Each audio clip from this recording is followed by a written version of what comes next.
Hola, bienvenidos a un nuevo tutorial. En esta ocasión vamos a hablar de los códigos binarios. Estos códigos binarios se basan en el sistema binario que estamos acostumbrados a conocer, pero hay ciertos matices dependiendo de las funcionalidades que se pretendan debido a los códigos de programación que estemos utilizando, donde podemos encontrar una serie de variantes. Así que vamos a ver los principales, que son los que en principio a nosotros nos pueden interesar de cara a hacer unos ejercicios prácticos. Por ejemplo, tenemos el código Johnson, tenemos el código Gray, que es el primero por el que vamos a empezar. Tenemos diferentes códigos de tipo BCD ponderados, ahora veremos qué es esto. Tenemos, por ejemplo, el Aiken, el 5421, el 7421, que también veremos, aunque no es tan habitual y por eso no lo he reflejado en la pantalla inicial. Y luego el código BCD exceso de 3. Bien, hay alguna serie de elementos que requieren unos conocimientos especiales, como por ejemplo, que es el tema de una adyacencia, lo vamos a ver también, y también se habla, por ejemplo, de lo que son elementos autocomplementarios. ¿Qué son elementos autocomplementarios? Bueno, pues elementos que, por ejemplo, necesitan estar relacionados entre sí con una cierta cifra para que tengan una simetría. Por ejemplo, si yo cuando realizo mi tabla de verdad resulta que yo estoy hablando de una autocomplementariedad a 9, cosa que vamos a encontrar, por ejemplo, en el BCD 5421, pues lo que estamos diciendo es que cualquier pareja de números que sumen 9 en decimal van a tener un sistema complementario. Es decir, sus traducciones a ese código van a ser simétricas y eso significa que vamos a intercambiar unos por ceros. Luego, por ejemplo, el 3 y el 6 tendrán que tener los 0 y los 1 intercambiados dentro de la cifra de su tabla. Lo vamos a ver para que te quede más claro todo esto. Bueno, pues vamos a comenzar, si queréis, con el código Gray, que es un código continuo. Significa que no tenemos discontinuidad a la hora de trasladar todas esas cifras a una tabla, por ejemplo, que luego podamos utilizar, que corresponden a números decimales consecutivos, en este caso adyacentes. Vamos a ver qué significa esto de la adyacencia. Bueno, aquí tenemos una tabla del 0 al 15. Esta tabla de 0 al 15 significa que estamos trabajando con 4 bits. ¿Por qué sabemos que son 4 bits? Bueno, pues porque son 4 cifras las que tiene nuestro código Gray. Fijaros que cada número Gray tiene 4 cifras. Luego estamos hablando de que nuestra n es igual a 4. Y nosotros, ¿cuántos números diferentes podemos hacer con 4 bits? Pues 2 elevado a n. Como n vale 4, sería 2 elevado a 4, que son 16 combinaciones. Esas 16 combinaciones nos dan 16 posibles números, desde el 0 hasta el 15. Si lo sumáis, son 16. Bueno, pues, ¿qué significa en esta tabla, por ejemplo, la adyacencia? Bueno, pues si os fijáis aquí, el número 1 es el 0001. El número 2 es el 0011. ¿Qué hemos cambiado del anterior a este? Pues las dos primeras cifras son idénticas, la cuarta es idéntica y solamente hemos permutado un 0 por un 1, que es la segunda posición. Con lo cual, ese cambio de un solo bit es lo que se considera que esos dos números pues son adyacentes. ¿Qué pasa con el 3? Pues lo mismo con respecto al 2. El 2 con respecto al 3 solamente cambia, en este caso, la primera cifra, la de la posición menos significativa para que nos entendamos. Con respecto a la 3 y 4, bueno, pues fijaros que es la tercera cifra la que tenemos, la segunda más significativa, desde la izquierda, la que estaríamos cambiando, permaneciendo igual la primera, tercera y cuarta. Bueno, pues cuando eso ocurre, y yo en todas las posiciones solamente cambio un bit en cada uno de los cambios, se considera que es un elemento adyacente. Y aparte también son cíclicos. ¿Por qué cíclicos? Porque el primero y el último de mis códigos, esas combinaciones de código Gray, también son adyacentes. En este caso, si os fijáis, tendríamos el 0000 para expresar el 0, y para n igual a 4, la última combinación, que es la 15, sería el 1000. Luego el 1 y el 0 son los dos únicos valores que cambian. Luego la primera y la última son adyacentes y por lo tanto el sistema es cíclico. Bien, bueno, pues ya tenemos el concepto. Vamos a ver un poquito más. Vamos a convertir el número que aparece en pantalla, ese 10010101 binario, a un código Gray. ¿Cómo lo podemos hacer? Bueno, pues vamos a considerar, por ejemplo, el primer valor. Tenemos el primer número binario, que sería el 1, va a ser nuestro primer número de código Gray, que va a ser ese mismo 1.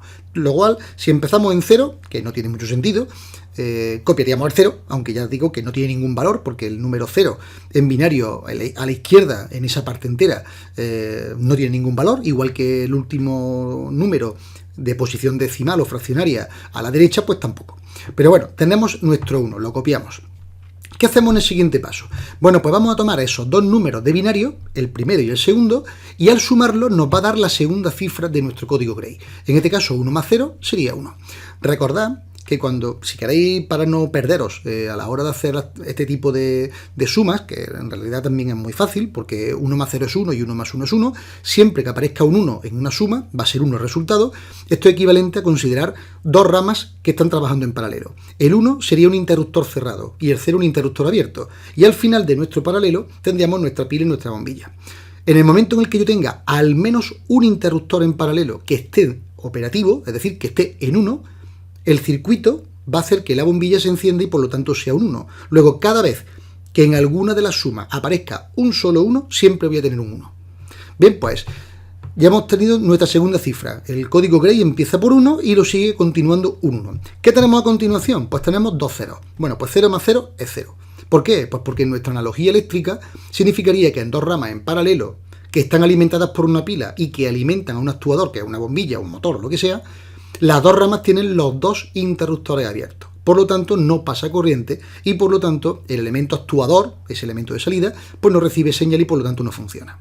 ¿De acuerdo? Eso en el símil eléctrico. Si hablamos de álgebra de Boole, pues tan fácil como saber que cuando tenemos un 1 en una suma, el resultado es 1, y cuando tenemos un 0 en un producto, el resultado es 0, independientemente de lo que valgan todas las demás cifras.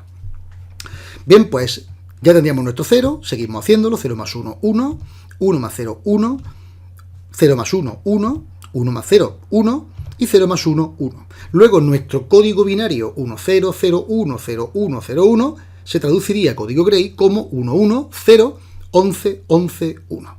Ya tenemos todas las posiciones marcadas y sumadas. Así de sencillo. Eso es lo único que hay que saber para el tema de hacer la combi de binario a código Gray. Vámonos al código Johnson. ¿Qué peculiaridad tiene el código Johnson? Bueno, pues un código que tiene una serie de combinaciones. En este caso, por ejemplo, lo hemos establecido para un n igual a 5. Ahora lo veremos, qué ocurre con n igual a 5. Y tenemos que los números pues son adyacentes, pero también tenemos que es un código cíclico, porque el primero, fijaros que es 0, 0, 0, 0, 0. Y el 9, en este caso, el 1, 0, 0, 0, 0, pues tendríamos que todas las cifras son decimales menos la primera y la última. Y en este caso, pues no ocurriría lo mismo, iríamos variando una cada vez.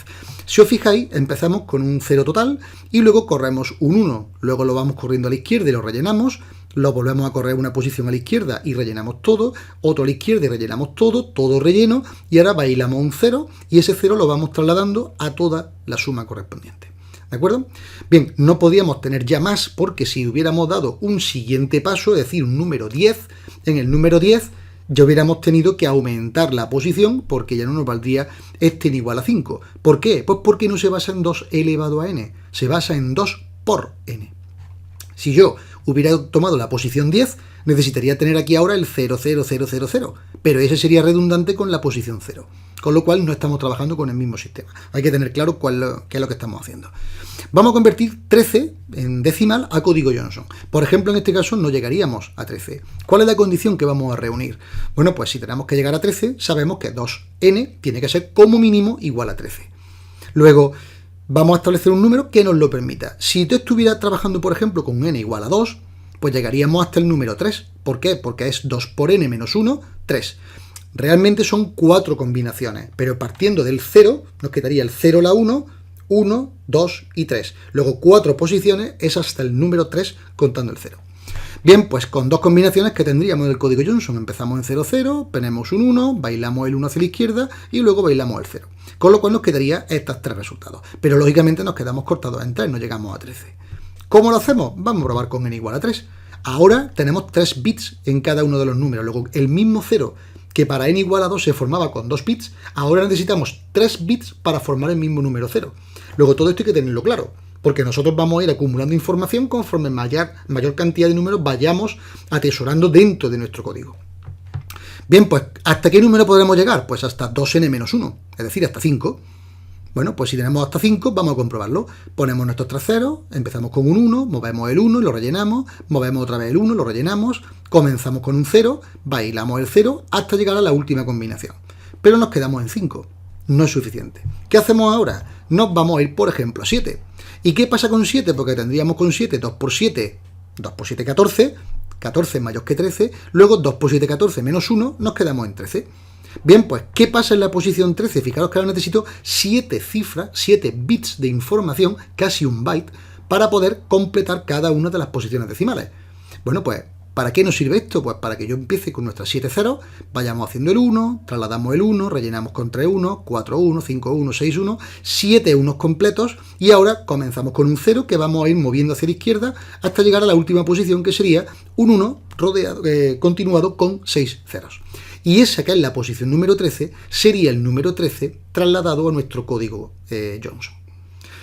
¿Fundamentos que tiene esto y potencialidades? Bueno, pues depende de para qué función lo necesitemos. Esto es como todo. Buscamos un código que nos sirva para hacer una función determinada. No todos son ideales para todas las funciones, pero este tendrá su propósito dentro de un entorno de trabajo electrónico pues que lo requiera. Sobre todo vinculado al tema de optimizar siempre el algoritmo de programación que estamos buscando. Vámonos a los códigos BCD ponderados. ¿Qué significa un código BCD? Bueno, pues significa que es de codificación binaria decimal. Es ponderado, a cada posición se le asigna un peso, es muy importante lo del peso en este caso. Ese del peso es porque cuando estamos hablando, por ejemplo, de que una cifra, cuando la estamos traspasando a binario, pues comienza en 2 elevado a 0, pasa 2 elevado a 1, elevado a 2, a 3, a 4, cada uno lleva un peso en orden vinculado a la posición que ocupa dentro de la cifra. Y aparte el número decimal al que equivale, una combinación binaria, se obtiene de sumar los pesos de esas posiciones que valgan 1. Es lo que hemos hecho, por ejemplo, cuando hacíamos los cambios de binario. Si yo tengo la cifra 1, 0, 1, las dos posiciones 1 multiplican a sus respectivos pesos por la cantidad que tengan en su posición. Pero el 0 es 0, por lo que sea va a valer 0. Con lo cual solamente nos interesan las cifras que sean unidad. Eso es lo que significa esta segunda afirmación. Bien, pues vamos a rellenar, por ejemplo, esta tabla de 9, que son 10 cifras, de 0 a 9, para BCD natural. Bueno, pues si por ejemplo estudiamos esto, empezamos con 2 elevado a 0, primera posición, la posición 0, que sería 1, la segunda, que sería 2, 2 elevado a 1, 4, 2 elevado a 4 y 8, 2 elevado al cubo. ¿Cómo materializamos el 0? Bueno, pues el 0 es todo 0, pues todos los coeficientes multiplicando a todas sus posiciones por 0. El 1, bueno, pues el 1 sería 0 por 8, 0 por 4, 0 por 2, 1 por 2 elevado a 0, que vale 1. El 2, pues sería 0 por 8, 0 por 4, 1 por 2 elevado a 1, más 0. Y así con todas las posiciones. Por ejemplo, si nos vamos al 7, ¿qué sería el 7? Bueno, pues el 7 sería 0 por 8, 1 por 4, más 1 por 2, más 1 por 1. 4 más 2 más 1 nos da 7, que es la cifra esta. Y por ejemplo el 9, para hacerlo ya un poquito más testado y a partir de aquí vamos más rápido. Bueno, pues sería 1 por 2 elevado al cubo, que es 8, más 1 por 2 elevado a 0, que es 1. 8 más 1, 9. Así salen todos. Vámonos, por ejemplo, ahora al BCD Aiken. Y aquí vamos a tener una línea que la vamos a establecer a partir de 4, porque esto es una autocomplementaria 9. ¿Qué significa que es autocomplementaria 9? Pues que los números cuyos decimales sumen 9 tienen que ser simétricos con respecto a la línea. Y ahora lo vamos a ver. Por ejemplo aquí, hasta llegar a la posición 4 es idéntico al BCD natural, no cambia nada. 0100, 0011, 0010, 0001 y nulo completo. ¿Qué pasa en el quinto? Bueno, pues en el quinto ahora ya tenemos una cuestión. Y es que el quinto, si os fijáis, es complementario con el 4. Luego lo que vamos a hacer ahora es intercambiar el 0 por el 1 por el 0, el 0 por el 1 y el 0 por el 1. ¿Y por qué podemos hacer esto? Bueno, pues porque si os fijáis, en la generación posicional que tenemos, empezamos en 2 elevado a 0, 2 elevado a 1, 2 al cuadrado, pero ahora no viene un 2 al cubo, ahora viene un 2 elevado a 1. Y ahora significa que a partir de aquí voy a invertir el peso. Y ahora, en vez de tomar el 2 elevado a 1 que aparece aquí, en segunda posición, voy a tomar el de la primera. Y así cumplo con esa autocomplementariedad a 9 que tiene el sistema. Vámonos, por ejemplo, al 6. El 6 es autocomplementario con el 3, lo que significa que si el 3 es 0011, perdón, el 3 0011, el 6 será 1100. Y lo podemos comprobar, porque realmente el 6 sería 1 por 2 más 1 por 4. 1 por 2 elevado a 1 más 1 por 2 elevado a 4. Y eso es 6, luego es correcto. Vámonos, por ejemplo, al siguiente, o al 8, por ejemplo. El 8 es complementario ¿con cuál? Con el 1. El 1 es 0001. ¿Cuál será el 8? 1110. El autocomplementario, cambiando las posiciones ceros por 1, invirtiéndolas. ¿Y sería coherente? Bueno, pues por supuesto, porque sería 1 por 2 más 1 por 4 más 1 por 2. 4 más 2 nos da ese 8. Y también ocurriría, por ejemplo, entre el 9 y el 0. Todas las posiciones 0, todas las posiciones 1. ¿Cuál es entonces el 9? Pues sería 1 por 2, más 1 por 4, más 1 por 2, más 1 por 1. Entonces, 4 más 2 más 2 más 1 nos da 9. Bien, pues así de fácil. No hay que hacer nada más. ¿Cómo sería el BCD 5421? Bueno, pues 5421 es que en vez de establecer aquí, se llama así, no es por ninguna cuestión rara, es simplemente porque estos son nuestros posicionales. Nuestro posicional, en vez de poner 2 elevado a 0, pondríamos 1, en vez de 2 a la 1, pondríamos 2, en vez de 2 al cuadrado, pondríamos su valor, que es 4, y aquí, en vez de poner un número que no sale de una exponencial 2 elevado a n, como es el 5, pues pondríamos directamente el 5. De ahí sale esto. Bueno, pues hasta llegar aquí a 4, los números son exactamente iguales que hemos trabajado directamente en BCD natural y en BCD Aiken. ¿Qué pasa a partir de aquí? Bueno, pues a partir de aquí ya hay que tomar otra vez ese valor correspondiente de la posición principal. Es decir, cambiamos la posición y ahora, en vez de calcular, por ejemplo, el 5, pues no sé, como por ejemplo 4 más 1, tomaríamos solamente una unidad de 5. Y sería el 1000. ¿Cuánto valdría el 6? Pues partiendo de que tomamos ese peso mayor del 5 a la izquierda, pues tendríamos un 5 más un 1. ¿Y cuánto valdría el 7? Pues un 5 más un 2. ¿Y cuánto valdría el 8? Pues un 5 más un 2 más un 1, porque no tenemos 3, pasamos de 2 a 4. ¿Y cuánto valdría el 9? Pues valdría 5 por 1 más 1 por 4. Fijaros que cuando yo estoy hablando, por ejemplo, aquí de 2 a la cuarta, 2 al cuadrado, a la 1, a la 0, estoy hablando realmente de 4, 2 y 1. Aquí, en este caso, yo podía haber hecho el código, en vez de poner aquí un BCD Aiken, pues podía haber puesto un 2, 4, 2, 1, por ejemplo. O aquí, en vez de poner un BCD natural, podría haber puesto un 8, 4, 2, 1. Y sería ese código. Hay otro que no es especialmente interesante, pero que también funciona, que es el BCD 7421. Y en el 7421 lo que hacemos es que ahora movemos la barra de esa complementariedad, de esa simetría, la movemos hacia abajo, donde vamos a cambiar. Si os fijáis, todos son 0 en la primera cifra, menos a partir de aquí que todos son unos. Esa es la línea de cambio de nuestra barra, de nuestro indicador. Entonces tendríamos pues que todos estos son hasta llegar aquí, hasta la posición 6, igual que el BCD natural, todo igual, y a partir de aquí, como tenemos el 7, pues en vez de calcular el 7 como, por ejemplo, pues aquí lo podemos calcular como 4 más 2 más 1, que sería un 1, 1, 1. Pues no ponemos 1, 1, 1. Lo que ponemos es 1 por 7. Y todo lo demás en 0. ¿Y cómo calculamos el 8? Pues le ponemos el 7 y le sumamos 1. ¿Y cómo ponemos el 9? Pues le ponemos el 7 y le sumamos 2. ¿Bien? Es una cuestión simplemente aritmética, pero que nos permite que estos códigos tengan una función dentro de un programa de manera útil, ¿de acuerdo? Dentro de su autómata correspondiente, dentro de su procesador correspondiente, pues funcionarán para hacer una serie de cálculos determinados donde es más ventajoso usar ese código que usar otro. Si fuera más ventajoso usar otro código, pues lo usaríamos. Bien, el código BCD con exceso de 3. Bueno, pues esto lo que se obtiene es de calcular nuestro número decimal, traspasarlo a un exceso de 3, es decir, sumarle 3 al número decimal que me estén pidiendo y simplemente luego calcular su correspondiente código BCD. Es decir, por ejemplo, si yo tengo que la cifra decimal que vamos a calcular es desde 0 hasta 9, pues lo que nosotros vamos a trabajar es con la cifra 0. Al ser un exceso 3, hay otros tipos de excesos, pero se calculan igual, pues el exceso de 3 sería 0 más 3, yo calcularía 3 para referirme a 0. En vez de 1, lo calcularía como 4, pero estaría trabajando con 1. Estaría trabajando con 2, pero calcularía como 5. Estaría trabajando con 3, pero calcularía como 6. Así con todas las cifras. Y, por ejemplo, si yo estoy calculando el 2, bueno, pues el 2, ¿cómo lo voy a calcular? Pues lo voy a calcular como si fuera un 5, y un 5 se expresa como 1 por 4 más 1 por 1. Luego el 1 por 4 más 1 por 1 sería nuestro 2. Aunque realmente lo que hemos hecho ha sido calcular un 5.